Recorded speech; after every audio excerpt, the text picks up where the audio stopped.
खूब कम दिन में पारादीप रे अनेक प्रशंसा साउंटी संजीवनी फाउंडेशन। से मानसिक विकृत हुंतु कि बेसहारा मनीष समस्त को साहाय्यर हाथ बढ़ाई चली संस्था। केतेबेले निजर सक्षम हिसाब रे हो किंबा केतेबेले अन्य मानक साहाय्य रे निराश्रय लोक मानक पाखरे पहुंचुचंती एही संस्थार कर्मकर्ता।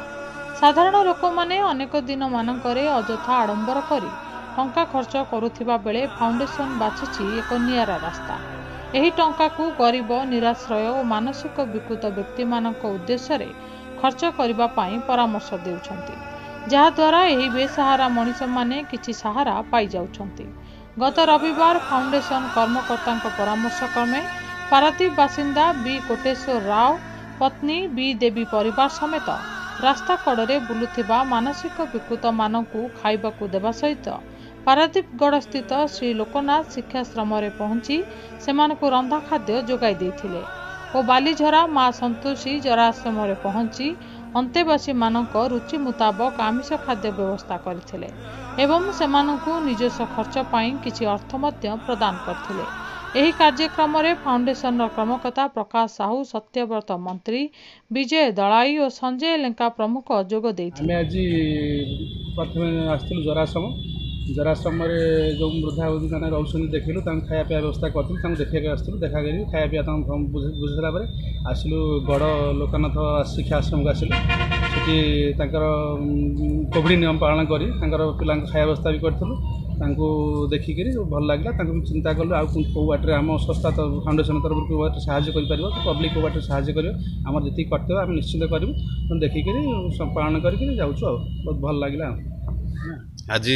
संजीवनी फाउंडेशन तरफ बालीझरा थिबा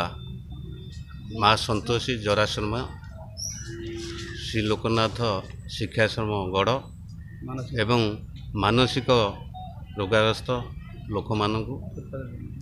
फुटपाथ जे रोचंती घर ना द्वार ना निजर लोक कहीं ना कोविड समय ये जो संजीवनी फाउंडेशन सबू सभ्य सभा मैंने चिंता कले जे मानव सेवा ही माधव सेवा से मनोभाव नहीं जो खाद्य पोषण कर खाद्य दौरान अन्न वस्त्र दान कर मो तरफ एवं भगवान को निकट प्रार्थना कर संजीवनी जो फाउंडेशन जो भाया महत्व कार्य करते सुंदर भाव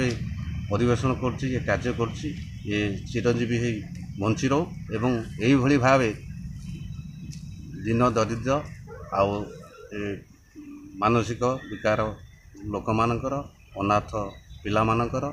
बुद्ध जो माने अच्छा जराश्रम से सेवा करते। रिपोर्ट तिशाखा न्यूज।